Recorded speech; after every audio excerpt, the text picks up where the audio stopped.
You guys wanted a professional filmmaker and photographer reviewing this phone. Yeah, I decided to give it a go. And this is my very first Chinese phone, and it's wild. There is no Google out the box, a lot of bloatware in Mandarin, and the camera bump unlike anything I've seen before. But the moment I took the first photo with it, well, then I knew I just had to test it properly. So let's start with the build. The Vivo X200 Ultra is huge. Compared to a big phone like Xiaomi 15 Ultra, the Vivo is slightly larger, it's taller and almost the same size as even S25 Ultra. And the camera bump is unlike anything I've seen so far in the phone. In my unboxing video, I showed you guys that I can hold the phone by just holding the camera module, which just tells you how big it is. I mean, just try it with your phone. I bet you will not be able to do so. And most videos that I've seen online is with this phone being in white color, but I got right here a black one, and let me tell you, it looks really premium. Surprisingly for me, you can install Google Play Store right here directly from Vivo App Store. So yeah, there are two stores, one Chinese one that gives you the access to the Western apps. So I was able to install apps like Instagram or Google Maps, no problems here. And so far, everything works. But remember, it is still a Chinese phone. So here comes the downside, as some apps and menus are partially in Chinese, even when the phone is set to English. Also, there is a lot of heavy bloatware installed. It is all removable, but you gotta spend a lot of time just deleting it all. What is happening? This is unscripted right now. What is that? I don't even know what I pressed, so it launched this. Oh my God. Yeah, so you get an idea. There is a lot of pre-installed apps, even though the phone works really fast and snappy, but you need to spend a lot of time to clean it up for yourself. There's also a lot of AI features here, but they're locked behind Chinese-only Vivo account, and I was not able to unlock it for myself because you need a SIM card or something. It was a lot of hassle for me. So yeah, no AI magic for me. Just cameras or gaming. Talking about gaming, this phone is pretty powerful, but I'm not gonna show you any games because I won and completed basically all the games out there. So let's talk about cameras. Now, it's no surprise that main camera sensors manufacturers are Sony and Samsung right now. And on this phone, it remains the same. And we have three camera setup: 14mm ultra wide angle camera with 50 megapixel sensor. And this is supposed to be one of the best ultra wide angle camera. Then 35mm main camera lens. And it's very unusual, I gotta say, for phones, but it's very classic for portrait photography. That tells a lot how Vivo sees this phone, so it's mostly for portrait shots, I guess. And finally, there is an 85mm telephoto lens with 200 megapixel sensor made by Samsung. And I think this is the same sensor that is on the Xiaomi 15 Ultra. And I know a lot of people will be comparing these two phones. So to me, Xiaomi allows you for more versatility because of the additional lens for macro. It allows you not only get closer to the subject, but the depth of field is actually not so shallow. So you can get more of your subject in the focus. Whereas on the Vivo, the plane of focus is very thin. Now, we can't just talk about cameras on the Vivo X200 Ultra without addressing something you have never seen before. There is a special shutter. Hold on, let me put this away. So there is a special shutter button right here, and it functions similarly to what was the phone? So with this button, you can control zoom, make exposure adjustments, or just take a photo. Guys, I'm not kidding you. I was recording a segment for you, but there is a huge Japanese hornet, one of the biggest insects ever. So here it is with the ultra wide angle camera. You probably won't see it. And this is with the telephoto lens.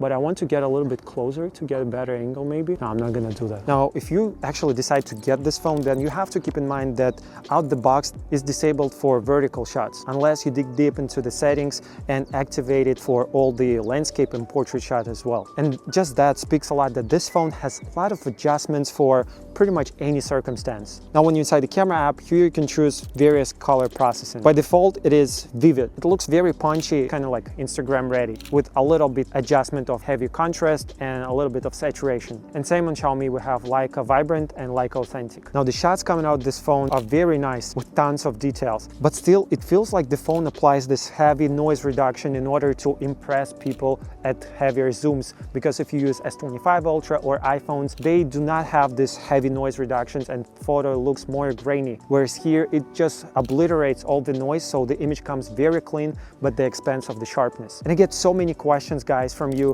asking which phone has more natural shots. So let me tell you, there is no natural color on any phone. It's just personal, your subjective opinion. You know, when you watch a sports game, then you see a broadcast image, which is true to life actually. Or when you watch a movie, it has stylistic color grading, but we do not perceive the colors as in the movies, because you don't watch like a hockey broadcast and and expect filmic image, right? I mean, obviously, if a flower is red, but the camera captures it in purple, then it is not natural, I gotta agree. But saying that one phone is more true to life without any context, I think is wrong. For me, a good image has to have this kind of filmic look, although sometimes I do need a broadcast kind of image. So what's cool on the Vivo X200 Ultra is that you can choose what kind of flavor you want your photo to have. And one thing that screams on this phone that it is not made for global market, as if you are male and your photos might look weird at first, and it is because you just have to adjust one setting that is called male-friendly makeup, because it is on by default. Also inside the camera settings, I found a photography guideline tab, and I was so curious what it is. Maybe there is a tutorial or something, but when you press this icon, it shows you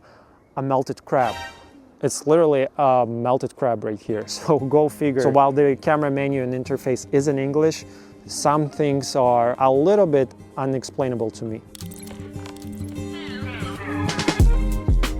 So it is one of the most powerful zooms on any phone this year. And for all your creepers zooming in from the distance, well, seek help. And for the rest of us, yes, this zoom is ridiculous as Xiaomi 15 Ultra. And it destroys iPhone 16 Pro's telephoto lens for long range easily. At full zooms, there is aggressive noise reduction, which I already mentioned, and it does look soft and slightly cartoonish. But I mean, it is what it is with noise reduction on most of the phones. So at the end of the day, you're just limited by the sensor size. It's just optics at this point. So no matter how much software they would apply, some things you cannot change unless you just make the camera body bigger. But it still beats most of the competition in this category. And here is side-by-side comparison for you to choose which one is better.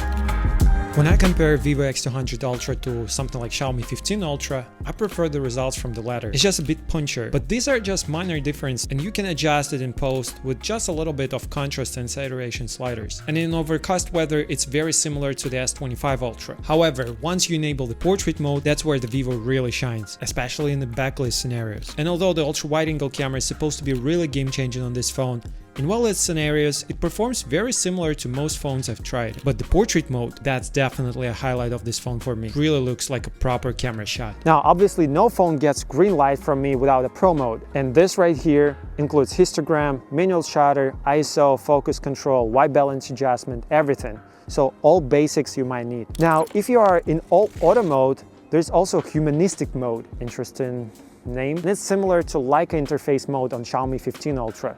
So clearly you can see where this inspiration comes from, depending on which company you like more, Vivo or Xiaomi. But personally, I find it a little bit underdeveloped here because it does give you an option for manual settings, but some of them don't change anything. At first, I was so surprised seeing aperture slider. I was thinking, okay, I can adjust it, crazy. But no, you just slide it back and forth, go from f1.4 to f16, and there will be no difference to your image. No depth of field, no exposure adjustment, nothing. Now we have 8K here, but just like on other phone, I feel like it's just an upscale. So for me personally, I use on all of the phones and I get the best results when I use 4K 30 FPS.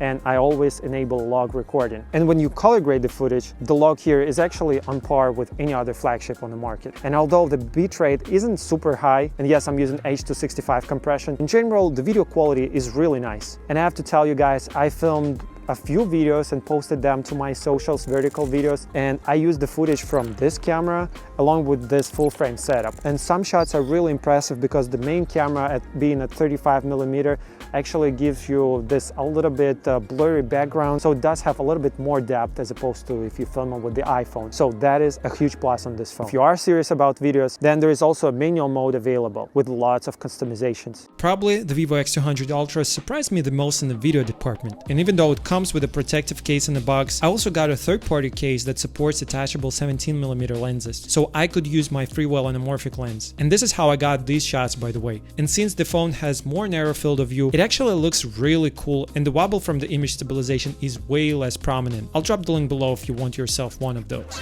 Yeah, I mean, it seemed not to be... Oh, shit! And I want to be fair to this phone, so in general, it is fairly new. It does need a lot of software optimization, I feel, to match its hardware, because it's just super powerful, but the software feels underdeveloped right now. But it is the case on any phone pretty much out the launch. I'm trying to think which phone was polished out the launch.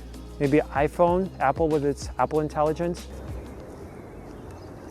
they don't really finish the product, they just launch it on the market, and it seems to be fine. Imagine I treated my videos like this billion-dollar company, sitting in my room trying to edit the video just to the perfection. This is exactly why you should subscribe to the channel, so all my efforts is not in vain. So maybe Vivo X200 Ultra software isn't as refined as Samsung, but it might be one of the most ambitious camera phones I tested this year. Well, definitely top 3. And you guess the other 2 in the comments. And let me know which phone you want me to test in the next video. And make sure to subscribe because I have a really epic video with a camera test, and I filmed so much cinematic stuff there, and you will not believe me, this was shot on the phone. So yeah, I will catch you there. Make sure to subscribe, stick around, and see you there. Bye-bye.